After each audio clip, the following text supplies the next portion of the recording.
boys of Company A, 116th Infantry, were not in good spirits. They had already lost 2 of their 6 landing craft during the approach to Omaha Beach. As the 4 remaining boats reached the shoreline and ground to a halt, their bow ramps dropped into the surf. The company had landed exactly where it was supposed to be, just east of the Vierville Draw on the stretch of Omaha Beach known as Dog Green. But the Germans were ready and waiting. The moment the ramps came down, intense enemy fire swept the beach. Men attempting to move ashore were forced to seek cover wherever they could. Those still crowded inside the landing craft watched in disbelief as the situation unfolded before them. Feeling like sitting ducks, the soldiers faced an impossible choice.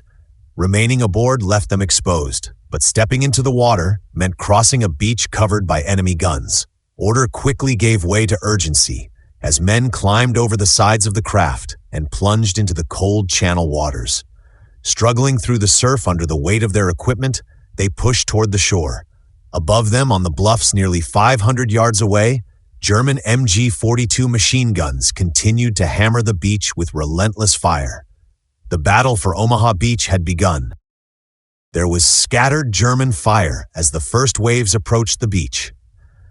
"We didn't expect much trouble on the beach and had been told not to run," Private August Bruno later recalled. Within minutes of landing, the men of Company G had crossed the wide tidal flats and worked their way through the German beach obstacles in good order. Reaching the seawall that marked the high water line, they paused to regroup. Then a message was passed down the line: "Move 1,000 yards to the right. You are left of your assigned sector." The order created confusion. As the men moved along the beach, they stayed low behind the seawall for protection. Unfortunately, the shift carried them away from the cover provided by drifting smoke, leaving them more exposed to enemy observation and fire. Progress was slow. It took nearly 2 hours for Company G to reach its intended landing area. By the time the Stonewallers arrived, many men had become separated from their units, while others had taken shelter or moved inland on their own initiative amid the chaos of the landing. Company F landed exactly where it was supposed to be, directly opposite the Les Moulins Draw. As the landing craft reached the shore and the ramps lowered, enemy fire struck the beach around them. The soldiers quickly moved into the surf and toward the shore under difficult conditions. Unlike the ordeal faced by Company A, however, Company F benefited from drifting smoke that occasionally concealed their movement from German positions overlooking the beach. Despite the confusion and danger, the Stonewallers continued pushing inland, determined to carry out their mission. Several Company F boat sections crossed the tidal flats in good order. Reaching the beach, the Stonewallers moved behind the low embankment near the draw and began organizing themselves under difficult conditions. Other sections encountered heavier resistance and were forced to weave through beach obstacles and rising tidewaters before reaching cover. Private John Robertson of Company F later recalled watching the beach from a shallow depression in the sand. Ahead of him, a Sherman tank headed toward the shoreline. Crossing the beach looked dangerous, he remembered, but it seemed better than remaining exposed in the open. The greatest confusion occurred among the men of Company E, the easternmost assault company of the 29th Division's first wave. Several landing craft touched down far from their assigned sector, leaving the company scattered across a wide stretch of beach. Small groups found themselves separated from neighboring units and unsure of their exact position. Captain Lawrence Maddle struggled to bring order to the situation as his men moved inland. Some boats landed nearly 1,200 yards from their intended location, making communication and coordination extremely difficult. Meanwhile, Sherman tanks from the 743rd Tank Battalion fought their way ashore. Many crews faced difficult conditions as rough seas, obstacles, and enemy fire disrupted carefully planned landings. Several tanks reached the beach and immediately joined the effort to support the infantry. One Navy lieutenant made the decision not to launch his tanks too far offshore. As a result, a number of tanks landed successfully and provided valuable support to the troops advancing inland. Other tank units were less fortunate. Some vehicles were lost in the rough seas before reaching the beach, while others became separated from their planned formations. The tanks that did land pushed forward whenever possible, drawing enemy attention away from advancing infantrymen.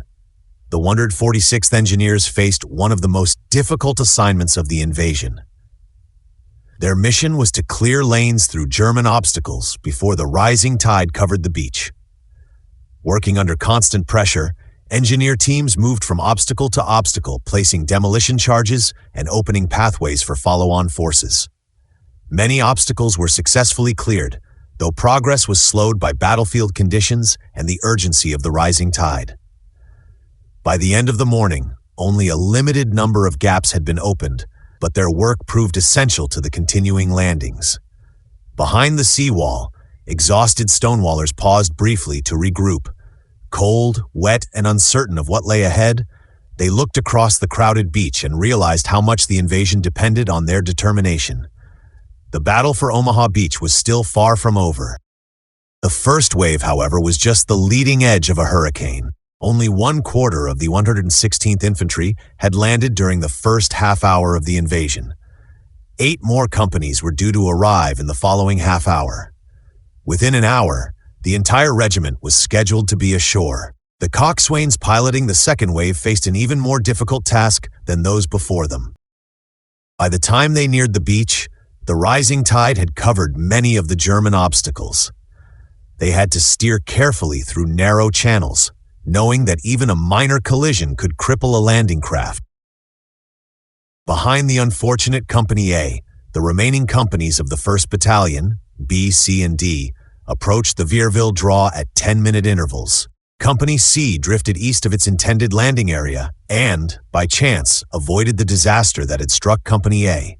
The company reached shore and crossed the beach with relatively few losses. Companies B and D were not so fortunate.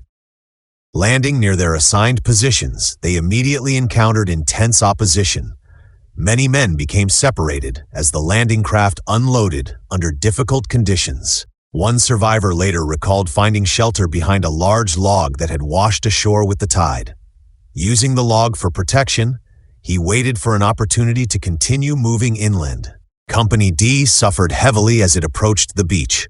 Captain Walter Schilling was lost when his landing craft was struck offshore. Several officers from the battalion headquarters were also lost during the approach. As additional Company D boats reached the shoreline, they encountered heavy enemy fire and difficult landing conditions. One officer, Lieutenant William Norfleet, realized that stopping too far offshore would leave his men struggling through deep water. Ignoring protests from the coxswain, he ordered the boat moved closer to the beach. The craft struck an obstacle and sank, but the decision allowed the men aboard to reach shore in waist-deep water rather than attempting a far more dangerous approach. Meanwhile, tanks from the 743rd Tank Battalion continued arriving on Omaha Beach. Some reached the shoreline successfully and joined the fight. Others battled rough seas and difficult conditions before reaching land. As the second wave came ashore, the battle for Omaha Beach entered a new phase. The Stonewallers had survived the landing.